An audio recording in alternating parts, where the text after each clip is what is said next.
Toujours inspiré par son courage et sa détermination. Son amour pour l'œuvre de Dieu. Et son esprit de communion fraternelle. Et son amour pour le serviteur de Dieu aussi. Nous bénissons le Seigneur. Alléluia. Amen. Je continue à réitérer mes remerciements au bishop Julius. Grand merci pour cette invitation. Je dis aussi merci à maman Naomi, son épouse, et à toute l'équipe qui dirige l'église avec eux. Merci vraiment. Aussi pour chacun de vous. Merci pour votre présence. Vous savez, il y a des gens qui ont des onctions. Mais moi, je n'ai pas encore atteint l'onction de parler aux chaises vides. Donc pour moi, ta présence fait de moi un enseignement ce soir. Un enseignement ce soir. Si tu n'étais pas là, ça pouvait être compliqué. Alors, nous allons lire Genèse chapitre 39. Et nous prendrons du premier au troisième verset. Genèse 39, du premier au troisième verset. Genèse 39, du premier au troisième verset. Genesis 39, 1 to 3. Alors j'aimerais que nous puissions lire ces passages. I would like for us to read this passage. On fit descendre Joseph en Égypte. Et Potiphar, officier de Pharaon, chef des gardes égyptiens, l'acheta des Ismaélites qui l'y avaient fait venir. L'Éternel fit avec lui, et la prospérité l'accompagna. Il habita dans la maison de son maître l'Égyptien. Son maître vit que l'Éternel était avec lui et que l'Éternel faisait prospérer entre ses mains tout ce qu'il entreprenait. Tout ce qu'il entreprenait, il y a un point. Amen. I read in English. Genesis 39, 1 to 3. Now Joseph was taken down to Egypt, and Potiphar the Egyptian, a captain of the high position in Pharaoh's house, got him for a price from the Ismailites, who had taken him there too. And the Lord was with Joseph, and he did well. And he was living in the house of his master, the Egyptian. 3. And his master saw that the Lord was with him, making everything he did good well. Amen. Amen. Hier, je vous ai dit qu'aujourd'hui, Yesterday I told you, nous allons savoir où était parti Reuben quand on vendait Joseph. I'm going to tell you where Reuben went when they were selling Joseph. Parce qu'apparemment, lorsque nous lisons les textes, When you read the text, Joseph était vendu Joseph was sold en l'absence de Reuben. when Reuben wasn't there. Parce que dans Genèse 37, Because in Genesis 37, verset 22, 22, nous lisons que Reuben avait l'intention de récupérer Joseph et de le ramener au village chez son père.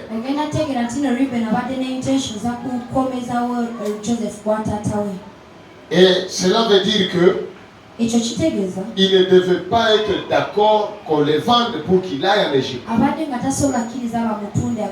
Il devait s'opposer. Donc, Juda a profité de l'absence de Reuben pour proposer aux autres qu'on vende Joseph. Et les autres l'ont rapidement accepté. Ils ont vendu Joseph à un vil prix. Ils ont vendu un homme à moins cher.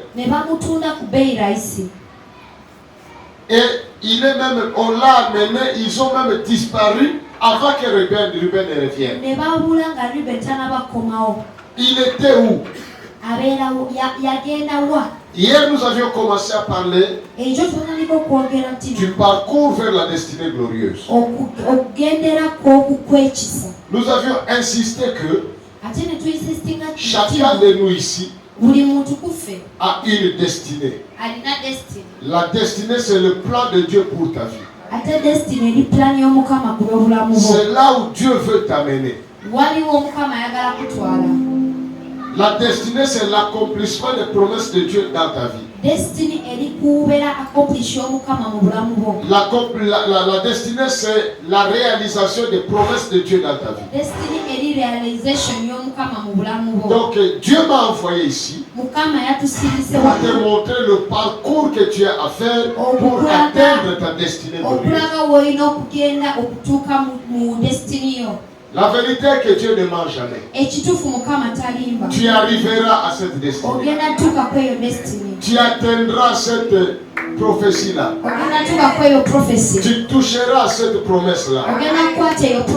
Ne te décourage pas. Tu peux commencer dans le puits, mais tu ne finiras pas dans le puits. La vie de Joseph est résumé en 5 P. 5 P. P. Les tapis. Toute la vie de Joseph est résumé dans 5 P. Le premier P, c'est le puits. Le deuxième P, c'est Potiphar. Le troisième P, c'est la prison. Le quatrième P, c'est le palais. Le quatrième P, le cinquième P, c'est Pharaon. Parce que ça s'écrit en français avec PH. Et ces 5 P représente 5 escales de celui qui va dans la destinée glorieuse. Ces 5 P représentent 5 choses qui vont arriver et des choses que tu dois faire pour arriver à ta destinée. Alléluia. Et hier déjà, nous avions parlé du premier P. Nous avions parlé du puits. Et le puits, c'est une position inférieure. Et vous comprenez que quelqu'un qui s'attend à la grandeur, mais il commence dans l'humiliation. Quelqu'un qui s'attend au palais, mais il commence dans le puits. C'est merveilleux de constater que l'accomplissement d'une prophétie ou d'une promesse commence par son contraire. Dieu t'a promis la grandeur, mais on te chasse du travail. Dieu t'a promis la prospérité, mais on te scroque les 2 millions que tu avais. Dieu t'a promis le voyage, mais ton dossier disparaît à HCR. Et il y a plusieurs personnes parmi nous qui ont de grandes promesses, mais les circonstances dans lesquelles ils vivent semblent contredire ces promesses-là. De sorte qu'on se pose des questions. Est-ce que c'est Dieu qui avait parlé? Ou alors je m'étais trompé? Et nous avions dit que Dieu avait réellement parlé. Et la promesse de Dieu s'accomplira.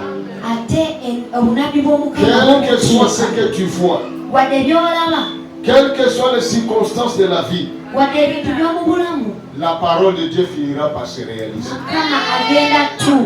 Parce que Dieu n'est pas un homme pour mentir. Et il n'est pas un fils de l'homme pour se répandre. C'est que sa bouche parle. Ses mains se précipitent. Alors Joseph a commencé dans le puits. Mais le puits n'a pas annulé la promesse qu'il avait. Dieu lui avait parlé dans les songes. Et Dieu lui a montré clairement qu'il sera grand. Et même ses frères viendront se prosterner devant. Mais il a commencé dans le puits. Le puits n'était pas son terminus, c'était son escale. Les circonstances que tu traverses maintenant n'est pas ton terminus. Tu peux commencer dans le puits, mais tu ne finiras pas dans le puits. Tu vas au palais. Tu vas dans la grandeur. Tu peux manquer aujourd'hui, mais cela ne signifie pas que tu manqueras toujours. Ce n'est qu'un petit moment et qui va passer. Alléluia. Et dans le puits, il y a deux choses. Premièrement, nous l'avions dit hier, il faut différencier la réalité et la vérité. La réalité, c'est ce que tu vis. La vérité, c'est ce que Dieu dit dans sa parole. La réalité, il y a une crise. Mais la vérité, il est Jéhovah Jireh. C'est lui qui pourvoit. Et Dieu, pour te bénir, il ne dépend d'aucune banque. Les banques peuvent tomber en faillite. Mais si Dieu veut te bénir, il te bénira. Même si les banques ferment, si Dieu veut te bénir, il te bénira. Il ne dépend d'aucune société sur la terre. Il ne dépend d'aucune personne. Le monde entier peut t'abandonner. Mais si Dieu veut te bénir, il te bénira sans le secours d'aucune personne. C'est pourquoi je te dis, lorsque tu vois la réalité, toi confesse la vérité. Confesse ce que la Bible dit. Tu vois le combat? Déclare. Quand je marche dans la vallée de l'ombre de la mort, je ne crains aucun mal. Tu rencontres l'opposition? Déclare. Je serai la tête et non la queue. Toujours à haut et non en bas. Tu rencontres quoi? La maladie. C'est une réalité. Déclare. Je ne mourrai pas. Je vivrai. Je rencontrerai les œuvres de l'Éternel. Pourquoi j'insiste? Parce que la déclaration amène la possession. Ce que tu déclares finira par s'approcher et marcher avec toi. Alors n'aie pas l'habitude de parler mal par rapport à toi-même. N'aie pas l'habitude de parler négativement par rapport à tes affaires, par rapport à ton église, par rapport à ton pays. Tes paroles peuvent créer. Tes paroles peuvent créer. Parce que Dieu avait créé le ciel et la terre par sa parole. Il a dit. Et les choses sont devenues comme il a dit. J'ai dit que les frères de Joseph n'ont jamais dit à Jacob leur père que Joseph est mort. Ils lui ont juste présenté la réalité. C'était quoi? La robe de Joseph, trempée dans le sang d'un animal. Donc la réalité, c'était la robe de Joseph. Mais la vérité, le sang sur l'habit de Joseph n'était pas le sang de Joseph. Mais en voyant cette réalité, c'est Jacob lui-même qui a déclaré de sa bouche que Joseph est mort. Mais les frères de Joseph ne lui ont pas dit que Joseph est mort. Ils ont juste montré la réalité.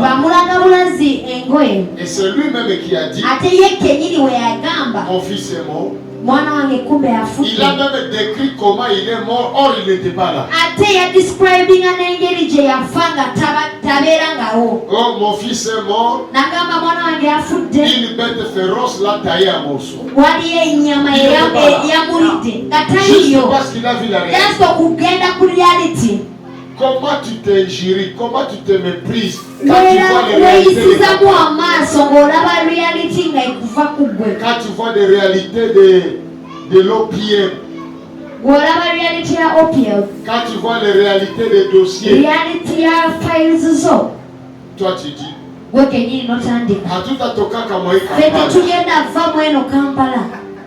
quand tu vois les réalités, tu t'accoufies à ouf. Quand tu vois les réalités, tu dis des choses qui maudissent ta situation. Or, la confession amène la possession. Ce que tu déclares finira par t'appartenir. C'est pourquoi lorsque tu vois des réalités, toi déclares ce que la Bible dit. Est-ce qu'il y a quelqu'un qui a compris? Il faut aussi différencier les rebelles et les Judas. Dans ton parcours vers la destinée glorieuse, tu rencontreras ces deux-là. Rebelle, c'est quelqu'un qui te montre l'amour. Mais un amour qui te dévie. Judas, il est trop dur avec toi. C'est comme s'il ne t'aime pas. Mais son comportement t'amène là où Dieu t'attend.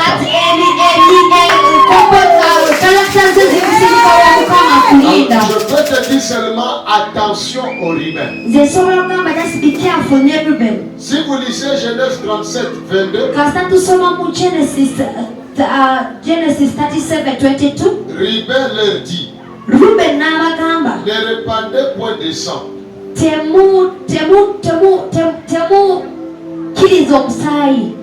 Ne répandez pas le sang. Ou alors ne les tuez pas. Jetez-les dans cette citerne qui est au désert. Et ne mettez pas la main sur lui. Il avait l'idée de les délivrer de leurs mains pour le faire retourner vers son père. Tu vois ça? On veut le tuer. Rebelle vient le sauver. Il a dit ne le tuez pas. Jetez-le dans le citerne. Son plan. Il voulait rentrer là-bas, les ramener chez lui. Apparemment, il était meilleur, il était bon. Mais de l'autre côté, verset 26, Judas dit à ses frères, que gagnerons-nous à tuer notre frère et à cacher son sang? Vendons-les aux Ismaélites et ne les tuons pas. Au passage des Ismaélites, ils les vendirent pour 20 pièces d'argent, 20 cycles d'argent. Et les Ismaélites les menèrent en Égypte. Alors, bien aimé dans le Seigneur, n'ayez pas peur, je ne suis pas un prédicateur électrique. Je vais fonctionner. Amen. Amen. Alors, écoutez-moi très bien. Si vous voyez bien ces deux-là, on va croire que Ruben était méchant. On va croire que Judas était méchant. Parce que c'est lui qui a donné l'idée qu'on les fasse. Et on va croire que Ruben était bon. Parce que c'est lui qui voulait les sauver et les ramener chez lui. Donc Ruben montre un certain amour. Et Judas montre la méchanceté. Mais en réalité, écoutez-moi bien, en réalité, les mauvais, c'était Ruben. Pourquoi? Parce que pendant que Dieu l'attendait en Égypte, Ruben lui voulait les ramener au village, chez son père. Ce n'est pas tout celui qui te dit je t'aime qui t'aime. D'autres te disent je t'aime alors qu'ils veulent te dévier du plan de Dieu. Oh, je te donne le travail. Mais le travail qui te vole le temps de prier. Le travail qui te vole le temps de servir Dieu. Oh, c'est en servant Dieu que nous recevons la bénédiction. Quelqu'un va te dire, je vais t'épouser. Alors qu'en t'épousant, il te dévie. Et la réalité de Kampala ici, tu vas voir une femme qui vient de l'Europe. C'est elle qui vient épouser un mari. Et tu vas croire que tu as eu alors qu'on t'a eu.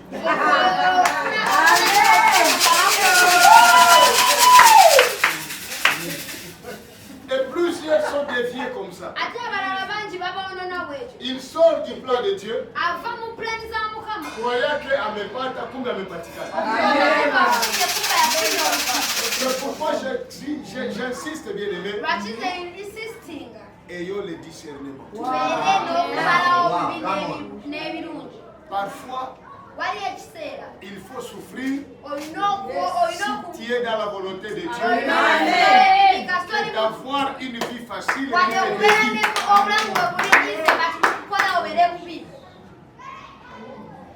Judas est vu comme méchant.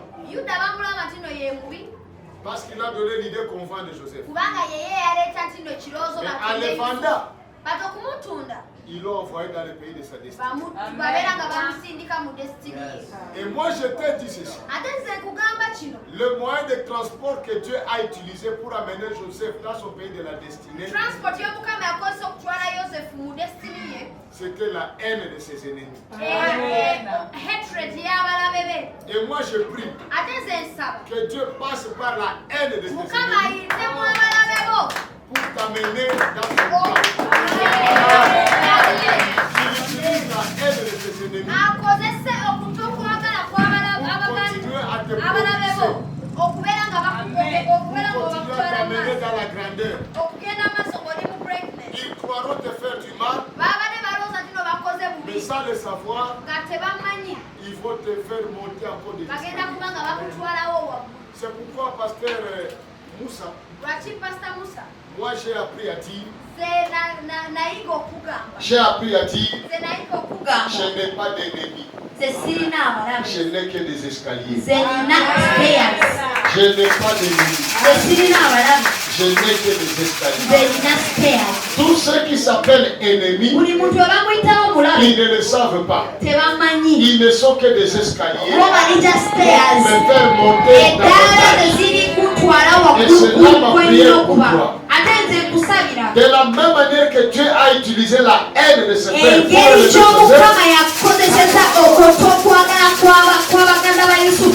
de De la même manière, il utilise la haine de tes ennemis pour te faire monter. Ils seront busy afin de comploter contre toi. Et toi, tu seras en train de monter dans la tâche. Tu seras en train d'acheter des maisons. Tu seras en train d'acheter des parcelles. Tu seras en train de conduire des véhicules. Tu seras en train de monter dans ton ministère. Que cela soit ainsi dans ta vie. Maintenant, nous voyons le verset 29 de Genèse 37 dit Ruben revint à la citerne et voici Joseph n'était plus dans la citerne. Il déchira ses vêtements. Retournant vers ses frères, il dit l'enfant n'y est plus. Et moi, où irai-je? C'est ce qui me dit que Ruben était absent quand on avait vendu Joseph. La vente de Joseph, il allait court-circuiter la destinée de Joseph. Qu'est-ce qui s'est passé? Dieu lui-même s'est occupé de Ruben. Dieu lui-même s'est occupé de lui pour qu'il ne bloque pas la bénédiction de Joseph. Qu'est-ce qui s'est passé? Pendant qu'il était avec ses frères, avec son intention là de retourner Joseph au village, Dieu a dit je vais m'occuper de toi. Tu ne peux pas bloquer la bénédiction. Moi, je vais prier que Dieu s'occupe de Ruben. Que tous ces gens qui essaient de bloquer ton parcours, que Dieu s'en occupe comme il avait dit. Qu'est-ce qui s'est passé? Pendant qu'ils étaient là, Dieu a vu les invitations de Ruben. Ruben a senti seulement dans son ventre. Il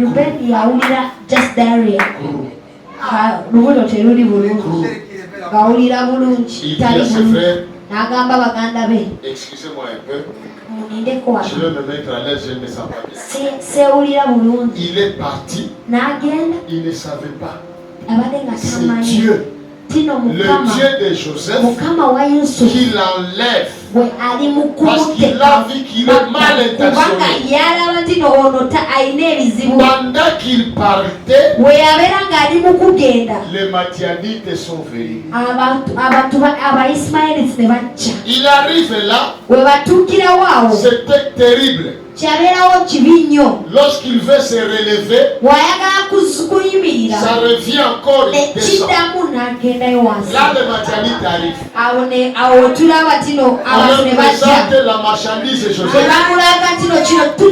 Il commence à discuter. Ruben est toujours là. Il veut se relever, ça devient encore très grave. Il descend. De l'autre côté, la discussion de prix se termine. On compte l'argent. Ruben est toujours là. Il veut se relever. Ça devient encore très compliqué. On donne de l'argent. On sort Joseph du puits. On les lit. Les mains et les pieds derrière les chameaux. Et c'est comme ça que Joseph est parti. Ils l'ont amené en Égypte. Ruben est toujours là. Lorsqu'ils ont disparu dans le désert, c'est là que Ruben se relève. Anaskia. Il a transpiré.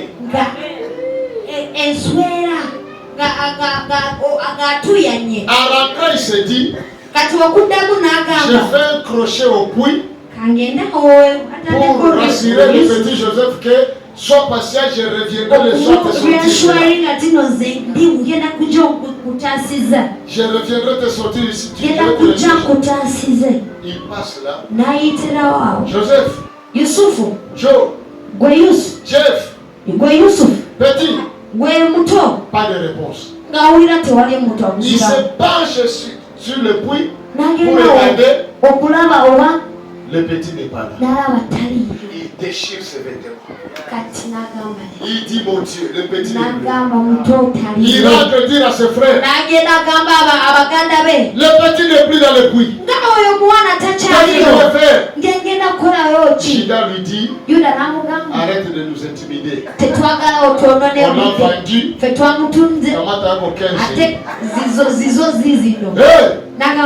Et c'est comme ça que Joseph est parti à l'Égypte. J'aimerais te dire ceci. Pendant que Dieu t'attend quelque part, il y a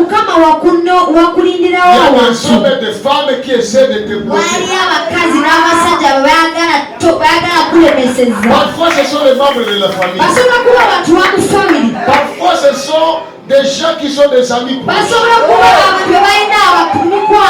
Ils essaient de te bloquer, pas pour ton intérêt, mais pour leur intérêt.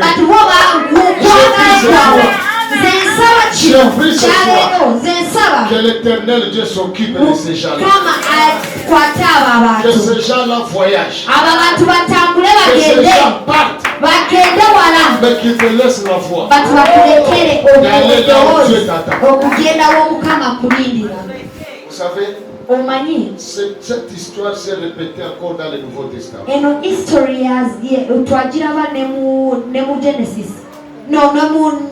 New Testament. Jésus vient avec ses apôtres. Il a rendez-vous de rencontrer une femme au niveau du puits de Jacob. Et le rendez-vous était de 12 heures juste. Jésus vient. 11h30. 11h45. Il réfléchit. La personne que je vais rencontrer, c'est une femme. J'ai déjà vu ces apôtres me demander de chasser une femme qui demandait de l'aide. Est-ce que ces apôtres vont accepter que cette femme m'approche? Ils vont risquer de la bloquer. Ils avancent. 11h50. Il se dit, cette femme que je vais aider est samaritaine.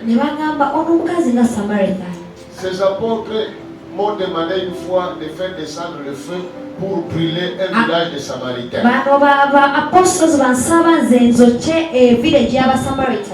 Quand ils sauront que c'est une Samaritaine, ils vont risquer de la bloquer. 12h moins 5. Jésus regarde les 12 apôtres. Il leur dit, allez acheter les pains. Il les a chassés. Aujourd'hui, les rebelles de ta vie, nous allons les envoyer au marché. Qu'ils quittent, qu'ils aillent loin pour ne pas bloquer ta bénédiction. Même si ce sont tes parents, Seigneur, nous les envoyer aux toilettes. Les envoyer au marché. Mais tu arrêtes de bloquer ta bénédiction. Au nom de Jésus. Et si tu veux que les gens craignent au marché,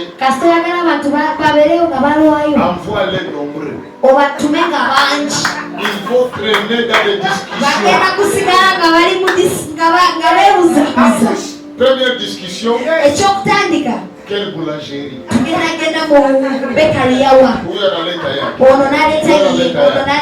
Quelle victoire? Oh non, il y a Freedom City. Pendant qu'elle discute, la femme arrive. Jésus l'accueille. Il s'assoit sur le puits. La conversation commence. Ils finissent, ils se mettent d'accord sur la boulangerie.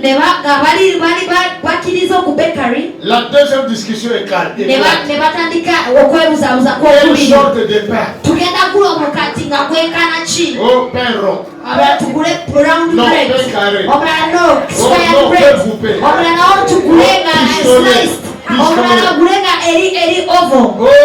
Ils ont discuté.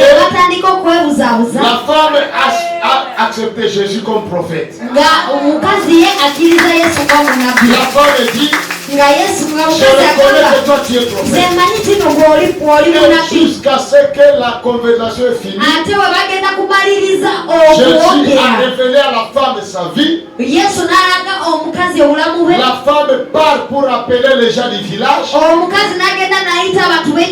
C'est pendant qu'elle partait que les apôtres reviennent. Et c'était trop tard. Quelqu'un peut dire trop tard. Les ennemis reviendront. Tu t'auras déjà marié. Ils se ressaisiront. Tu auras déjà un travail. Ils se ressaisiront. Tu seras déjà dans l'avion. Que Dieu les envoie.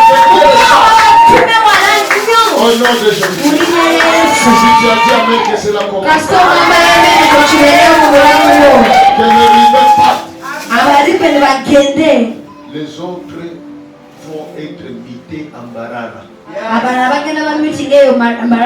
Les autres auront des promotions, on les envoie à Nairobi.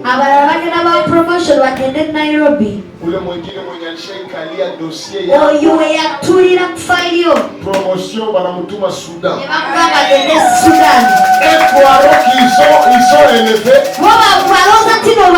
Alors que c'est ton Dieu qui les chasse. Parce qu'ils étaient des blocages.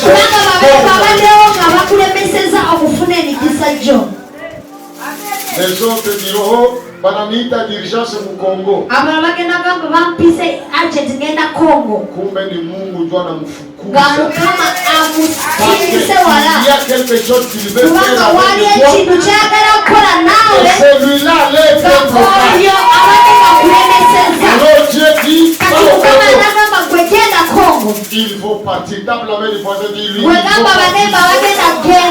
Dis-lui tes ennemis. Au nom de Jésus.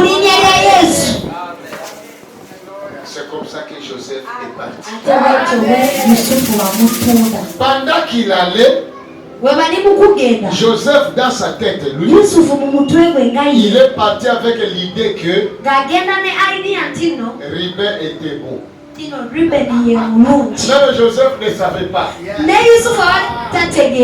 Il partait et il disait si Ribé était là, il n'allait pas me vendre. Si Ribé était là, il allait retourner chez mon père. Judas est mauvais. Lui-même ne savait pas. Je peux comprendre pourquoi tu es triste. Je peux comprendre pourquoi tu n'as pas la joie.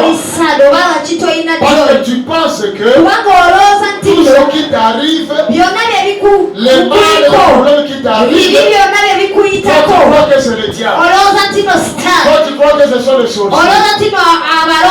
C'est pourquoi tu es triste. Mais moi je te dis, ne te fais pas de soucis. Dieu contrôle ta vie. Dieu contrôle ta vie. Là où tu es, tout ce qui t'arrive, la main de Dieu est là. Ce n'est pas pour te tuer, mais c'est pour t'amener là où il t'attend. Oh mon Dieu. Et Joseph arrive en Égypte. Comment il arrive en Égypte? Les mains, les pieds liés derrière un chameau. Comment il entre en Égypte? Il est nu. Parce qu'on lui a enlevé son vêtement. Ni les mains, les pieds liés. Et tous ceux qui voyaient disaient, un autre esclave a hey, kati mulabe slave omupya yuyo. Un autre esclave. Mupya yuyo, slave mupya yuyo. Et Dieu au ciel disait, le maître de l'Égypte arrive. Master wa Egypt yuno atuse. Le père de Pharaon arrive. Les gens qui n'ont pas la révélation de qui tu es te traiteront comme ils veulent. Mais Dieu connaît ta valeur. Il ne te voit pas au présent. Dieu te voit au futur. Dieu ne te voit pas au présent. Au présent, il faut dire un esclave. C'est le père de Pharaon. Tu sais quoi? Quand tu prêches, ne dis pas que Joseph était élevé au rang de ministre en Égypte.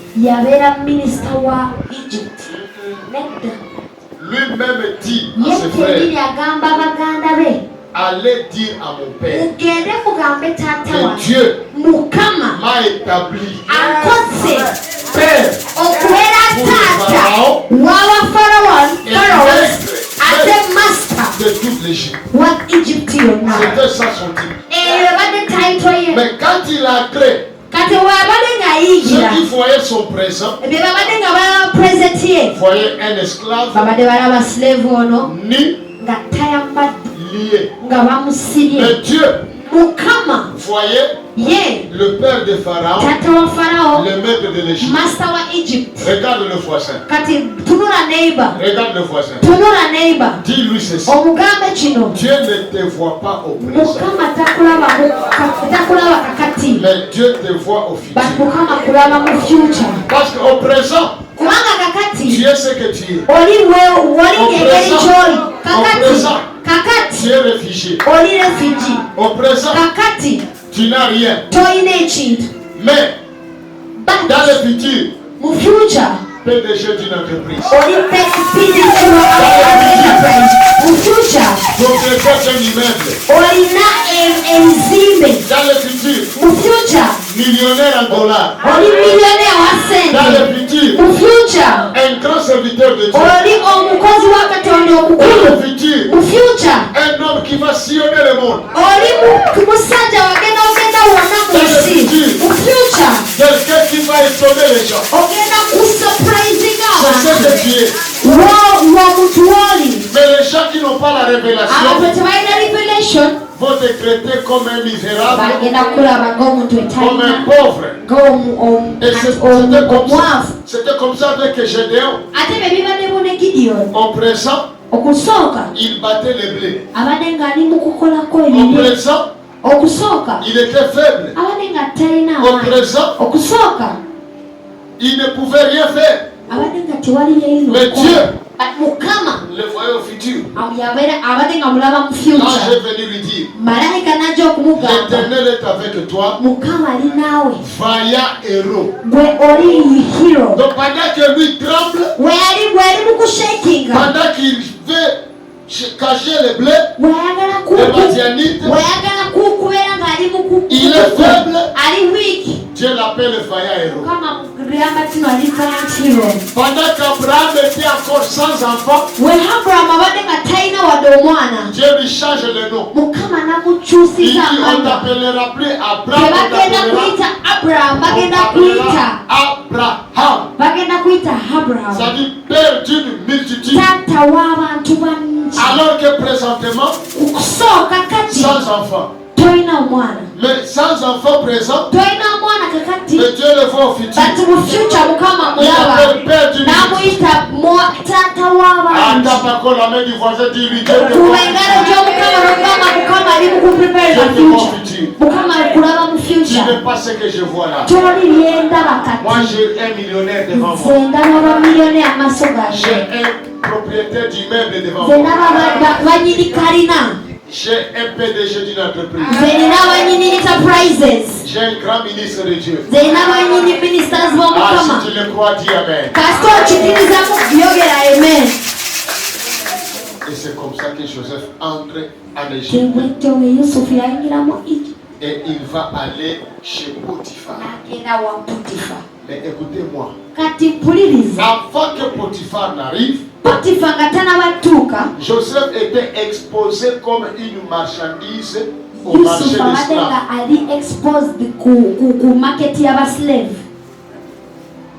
Je vais chercher Joseph que je vais vendre ici. Qui sera Joseph? Qu'il vienne ici, on va le vendre.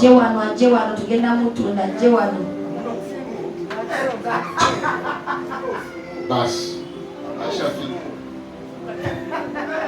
Joseph Achafi.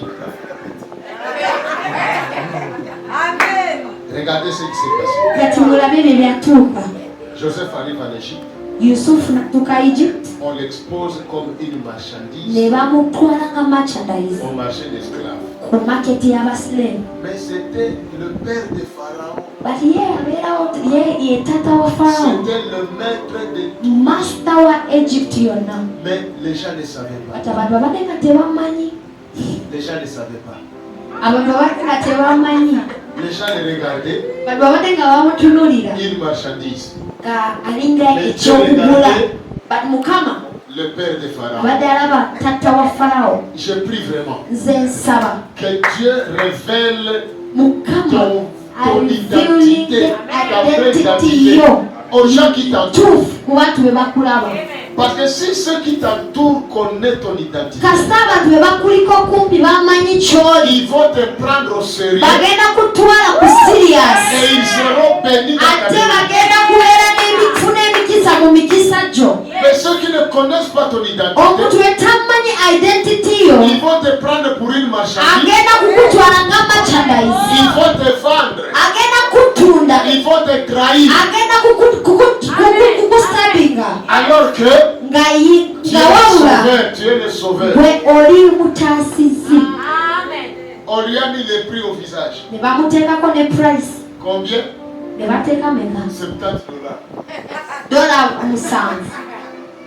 Un homme plein de prophéties. Mais on les vend moins cher. C'est ton pasteur. Comment les gens te réduisent? Ils te réduisent. Ils te vendent moins cher. En train de t'humilier. De critiquer dans des maisons.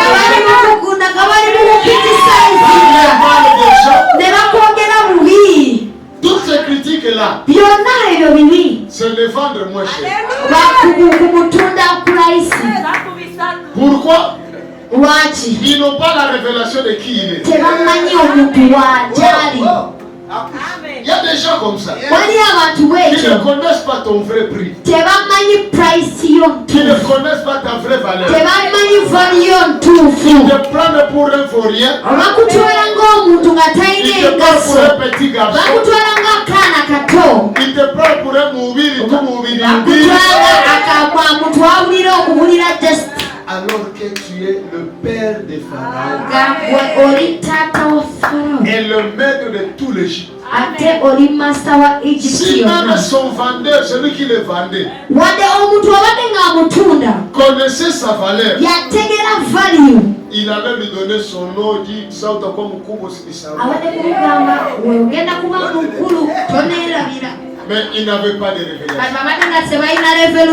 Alors écoutez, depuis qu'on l'a exposé au marché, depuis le matin jusqu'au soir, personne ne l'achète.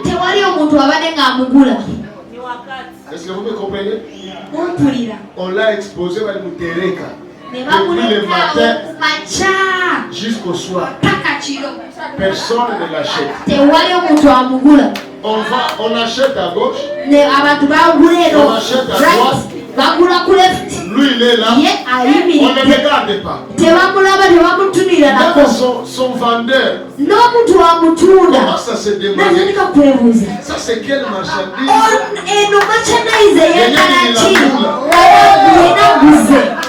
Ça c'est quelle marchandise? Est-ce que un mtoto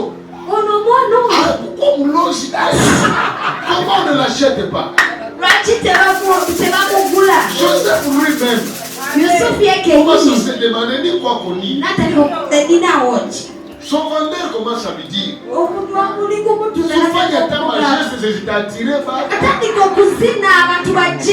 Joseph a sa mais personne. Je vais parler au cœur de quelqu'un. Est-ce que tu es là? Je vais parler au cœur de quelqu'un. Écoutez bien. Tu n'as pas traîné. C'est ta destinée qui est exigeante. Tu n'as pas traîné. C'est ta destinée qui est exigeante. Ce n'est pas n'importe qui doit t'acheter. Ta destinée t'amène au palais. Il faut que celui qui t'achète ait une connexion avec le palais. Tu n'as pas traîné. Seulement ce n'est pas n'importe qui doit t'épouser. Tu n'as pas traîné. Seulement tu ne dois pas travailler n'importe où. Ta destinée sélectionne les gens qui doivent t'approcher. Et ta destinée chasse certaines personnes qui n'ont rien à contribuer pour ta grandeur. Même si quelqu'un s'approche, s'il n'a rien à contribuer pour ta grandeur, ta destinée les chasse. Est-ce qu'il y a quelqu'un qui me comprend? Il n'a pas traîné. Sa destinée sélectionne les choses. Pendant tout ce temps, tu pensais que tu as traîné. Mais je t'informe que tu n'as pas traîné. Même ton temps ici à Ouganda, tu n'as pas traîné. Tu ne vas pas partir dans n'importe quel pays. Dieu prépare pour toi quelque chose de très important.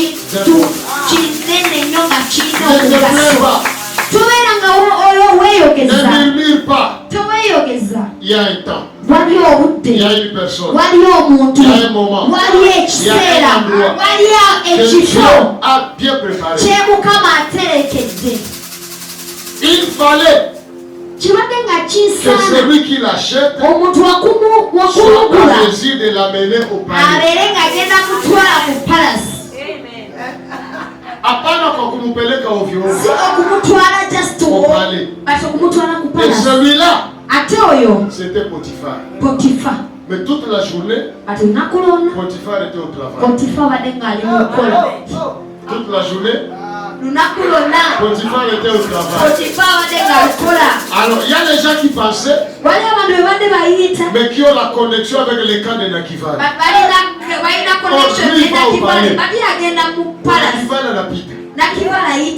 Les gens viennent, mais qui ont des connexions avec Barar.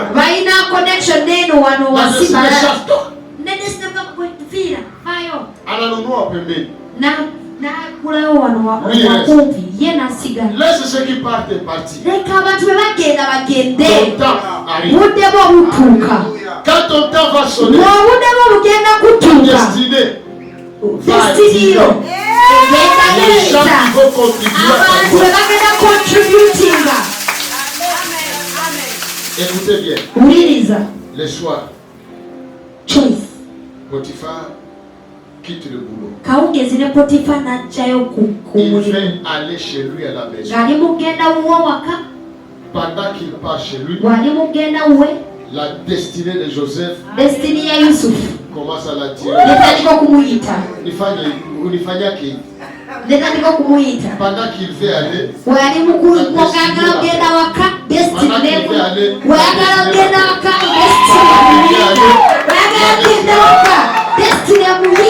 écoutez-moi.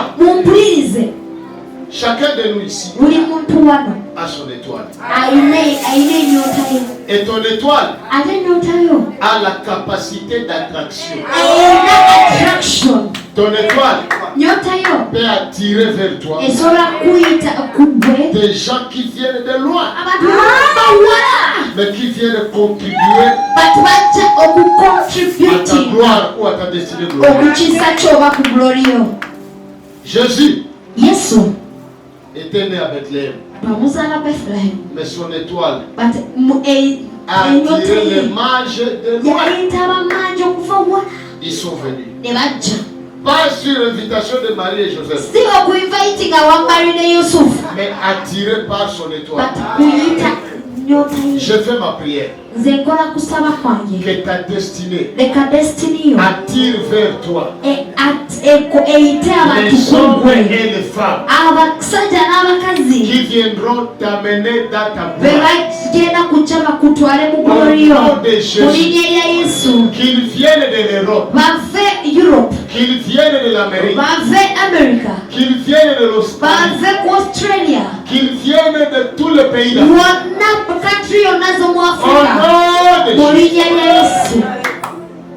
Qu'ils obtiennent la facilité de visa. Qu'ils obtiennent la facilité de billets d'avion. Qu'ils aient des hommes et des femmes qui les amènent directement vers toi. Comme ils doivent contribuer à ta destinée glorieuse. Tu ne resteras plus le même après cette prière. Tu ne seras plus le même après ce programme.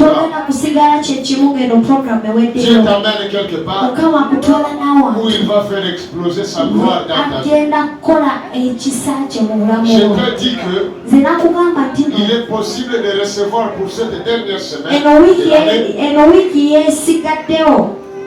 Il est possible de recevoir ce que tu as cherché sans recevoir.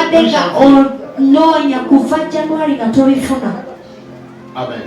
Amen. Et c'est comme ça que Potiphar est arrivé. Et la destinée de Joseph l'a appelé. Arrivé là-bas, ses yeux directement chez Joseph. Il demande le prix. On lui dit 70. Il donne 100. Et il lui dit garde la monnaie. Quelqu'un qui connaît ta valeur ne te discute pas.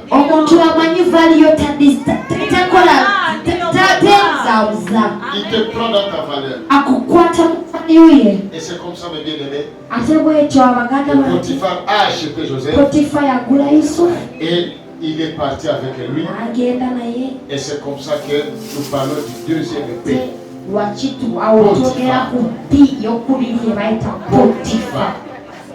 Potiphar. C'est le deuxième épée. Potiphar. Joseph va maintenant chez Potiphar. C'est Potiphar qui l'a acheté. Il l'amène jusque chez lui. Il y a des gens qui ne comprennent pas qui était Potiphar. On croit que c'était juste quelqu'un. Potiphar était le chef de la sécurité rapproché de Pharaon. Si vous lisez l'histoire de Moïse, devant Pharaon, il jette son bâton.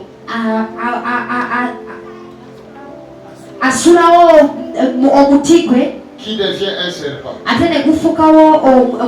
La Bible dit ceux qui entouraient Pharaon, sa sécurité. Chacun avait aussi son bâton. Chacun a aussi jeté son bâton. C'était devenu aussi des serpents. Même si les serpents de Moïse les avaient tous avalés,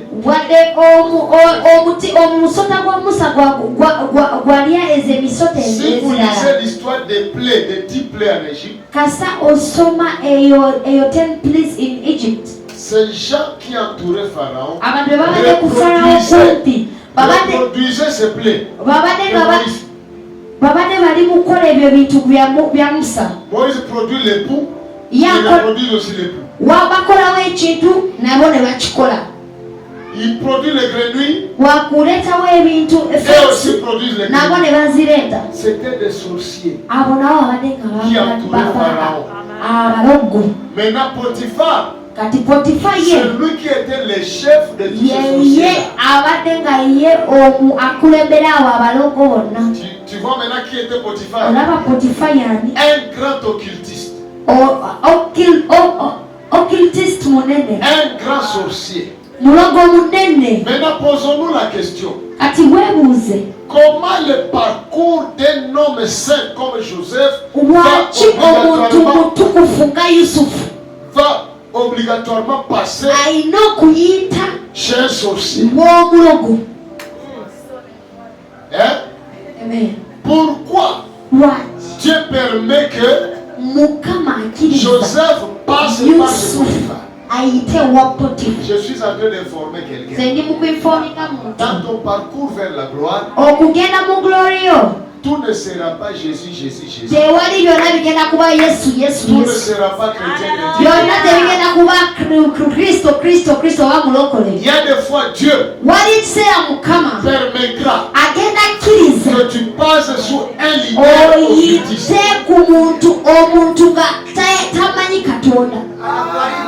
Tu passes sur un patron, un boss musulman. Chez Potiphar, on ne se plaint pas. Qu'est-ce qu'on fait? Chez Potiphar, on ne se plaint pas, mais on apprend. Amen. Dieu permettra que tu aies un leader compliqué. Ne démissionne pas. C'est Potiphar. Chez lui, ne te plains pas. Mais apprends. Écoutez.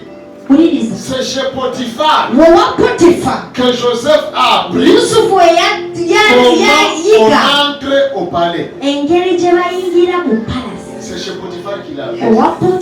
C'était comment? Si vous lisez Genèse 41, Genèse 41, Genesis 41, verset 14. 14. Écoutez. Uliriza. Pharaon fit appeler Joseph. Pharaon naita Yusuf. On le fit sortir en hâte de prison. On l'a fait sortir en hâte, précipitamment.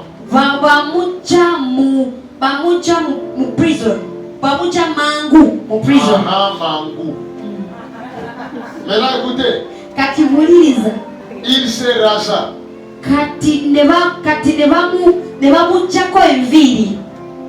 Non, on ne l'a pas rasé, c'est il lui-même. Changea de vêtements et s'est rendu vers le Pharaon. On le fait sortir Mangu. Mais malgré qu'on l'a fait sortir Mangu, il a fait des choses. Un, il se rase. Et deux, il change de vêtements. Pourquoi il se rase? Chez Potiphar, il a appris qu'on ne se présente pas devant le Pharaon avec la barbe. Pourquoi? Parce que Pharaon était considéré comme le père de tous les Égyptiens. Il était adoré comme une divinité. C'est lui seul qui devait avoir la barbe. Si une autre personne se présente avec la barbe, il est pendu sur les champs. Et le passage de Joseph chez Potiphar lui a appris qu'on n'entre pas avec la barbe. Alléluia. Amen. Même si tu as un boss compliqué, même si tu es avec un leader bizarre. Même si tu as un boss qui t'injure, ne démissionne pas, mais apprends. C'est auprès d'un millionnaire qu'on apprend comment un millionnaire se comporte. C'est auprès de quelqu'un qui est élevé qu'on apprend comment les grands se comportent. Ne murmure pas, mais apprends. Chez Potiphar, Joseph a appris. Écoutez-moi bien. Le chemin que tu veux entreprendre maintenant, il y en a d'autres qui l'avaient entrepris plusieurs années avant toi. Alors apprends. Apprends des aînés. Apprends des grands. Apprends des leaders. Même s'ils sont méchants, on peut apprendre même des leaders méchants. Apprends, ne murmure pas. Apprends. Oh, Bishop Abera Mubi. Dieu ne t'a pas envoyé là-bas pour devenir inspecteur de Bishop. Dieu t'envoie là-bas pour apprendre. Le jour que tu seras Bishop, qu'est-ce que tu feras? Qu'est-ce que tu ne feras pas? Amen. Tu veux te marier? Tu n'es pas le premier ou la première à te marier. Il y a les gens qui ont 20 ans de mariage, 30 ans de mariage. Apprends. Encore apprends. Chez Potiphar, il y aura un escale.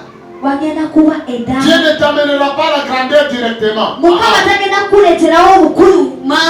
Sinon tu ne comprendras pas comment. Avant que tu ailles dans la grandeur, Dieu va te faire d'abord un crochet chez Potiphar.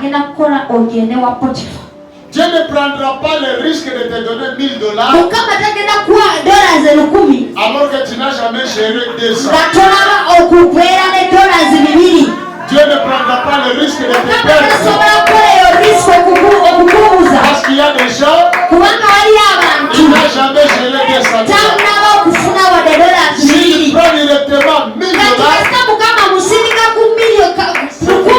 c'est fini, nous le perdons. Dieu ne fera pas, ne prendra pas ce risque-là. Il va d'abord t'envoyer chez Potiphar. Tu commences à regarder comment les millionnaires se comportent. Si Dieu t'envoie sur un millionnaire, sache qu'il est en train de te préparer pour devenir millionnaire. Si Dieu t'envoie sur un leader, un grand ministre, sache qu'il te prépare pour devenir grand demain. Ne parle pas avec Bouyoua. Va avec l'idée d'apprendre. Quand tu seras aussi là, qu'est-ce que tu feras? Qu'est-ce que tu ne feras pas? Dieu est intelligent. Il ne prendra pas le risque de donner $1000 à quelqu'un qui n'a jamais géré 200.